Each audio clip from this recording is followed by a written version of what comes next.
the Patek Philippe reference 5970. It's been called a perfect watch, the last great Patek Philippe, and the greatest dress watch of all time. Today we're going to find out if that holds true. We're taking a closer look at this reference and examining it both on the dial side and on the movement side to find out what makes this watch so coveted by collectors across the world and why it's considered by many to be such an important watch in Patek Philippe's history.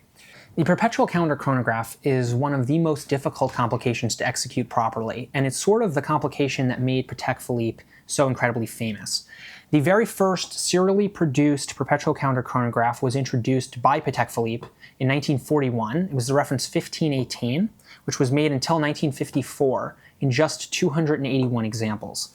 This watch was a completely groundbreaking piece because it was released in the middle of the Depression as one of the most complicated watches that the brand had made up until that time. These watches are incredibly scarce, they're hard to come by, and they command unbelievable prices as a result. But they sort of set the stage for Patek Philippe's legacy with this complication. Then, the 2499 was released, which was made for an incredibly long time, until 1985.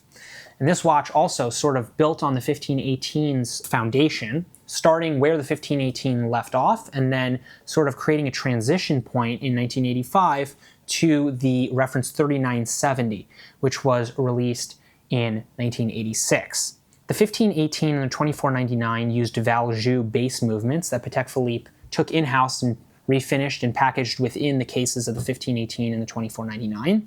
And then the 3970, released in 1986, used a Lemania-based movement. This is the Lemania 2310, which was outfitted in Omega's 321 caliber for the Moonwatch, and it's been used extensively by Patek Philippe, by Vacheron Constantin, by Breguet, and others, and it's regarded as perhaps one of the most legendary manually wound chronograph movements on the market.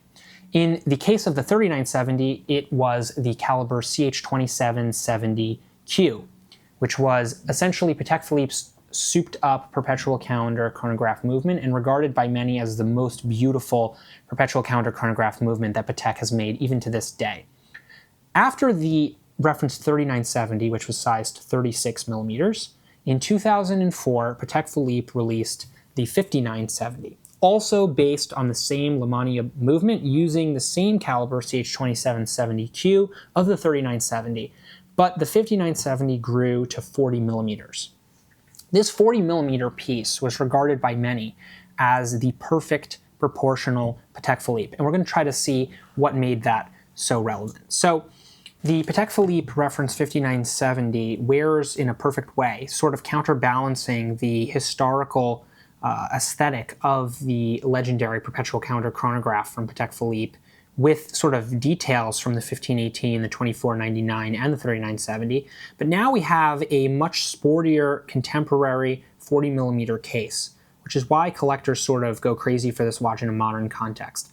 And so, as we said before, this watch is based on the same caliber as the 3970. But since the case diameter has grown to 40 millimeters, there's extra space on the perimeter of the dial, which Patek Philippe has filled with a scale for the chronograph, and by growing the 6 o'clock moon phase and date indications that were previously slightly smaller on the 3970. And, it's easy to say that once you take an existing formula and you modify it to fill a bigger case, you might say, okay, it might be off proportionally. But the result is actually something that is considered by many, including myself, to be perhaps better proportionally than the 3970. And I think that this watch sort of combines the contemporary aesthetics that Patek Philippe uses to this day with some of the details and finishes of the best watches of the previous era. And that's why this watch is regarded as so perfect proportionally. As we look at the sort of case profile, Patek has really successfully managed to hide the 40 millimeter sizing and the thickness of this watch by using this flowing case profile. And so what you'll notice is that we have a concave bezel, and we have the case back also set inward.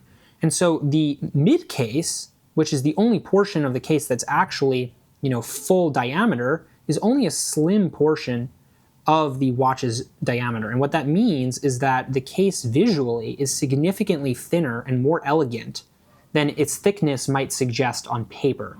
Only a small percentage of the center of the watch is actually full thickness, and that creates this really elegant, flowing case profile that makes this watch so striking and so desirable on the wrist. As we flip the watch over, we sort of get a look into the caliber CH2770.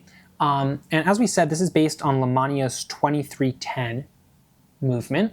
And it's been refinished by Patek Philippe to achieve the sort of standard that we've come to know from the brand.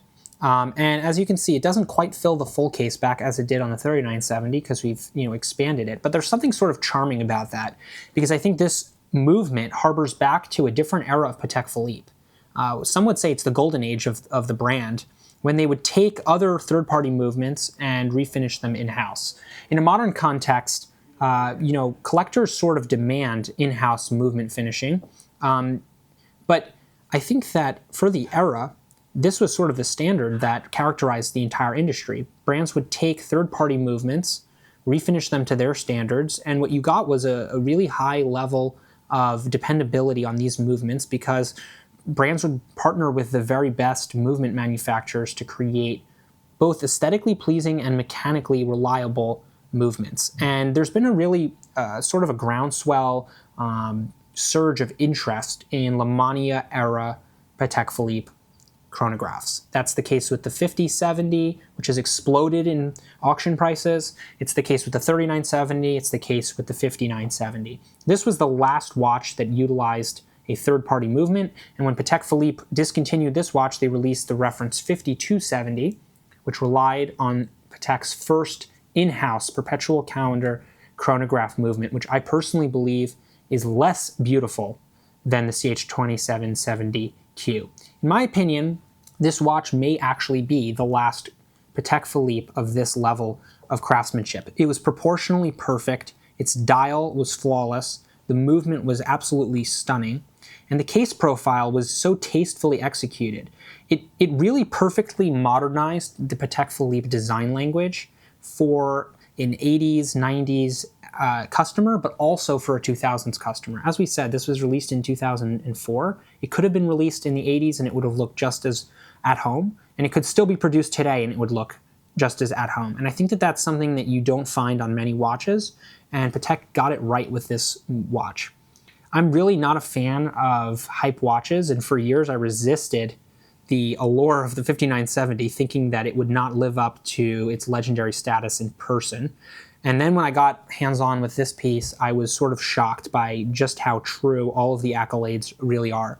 This watch got a lot right, and I think that the reason that it's so significant and desirable in the modern context is because it combines these contemporary elements with a much more limited production number. Only about 2,800 examples of the 5970 were made. It's very rare for Patek Philippe to take a contemporary watch that has such a limited production and such a wide-ranging appeal. And that's why this watch has become so unbelievably desirable in the pre-owned market. What also makes this watch significant, and it's something that most people might not assume upon first glance, is that this particular example is executed in yellow gold, which, unlike most Patek watches, is actually the rarest configuration of the model. And I think both the yellow gold and the rose gold, alongside this sort of silvery dial, have a real warmth on the wrist that makes it both magnetic from the onlooker and also for the wearer. It's a really beautiful, subtle design that's incredibly soft, but also incredibly sporty. I think it's a really, really nice combination. So, is the Patek Philippe reference 5970 the greatest Patek Philippe ever made? Really, ultimately, that's a subjective question. But I think that what it does do incredibly well is balance a wide variety of collector tastes and preferences without sacrificing or compromising the level of excellence on any of those fronts. When you have a watch that has wide-ranging appeal, you often lose some customers along the way because you create a watch that's too universally appealing to do anything particularly well. But this watch, I think, was the culmination of a history for Patek Philippe of excellence with this perpetual calendar chronograph movement, and it got so much right, both on the proportions, on the movement, on the aesthetics. It is arguably a perfect Patek Philippe. Let us know if you think this is the greatest Patek Philippe ever made, and we'll see you next time.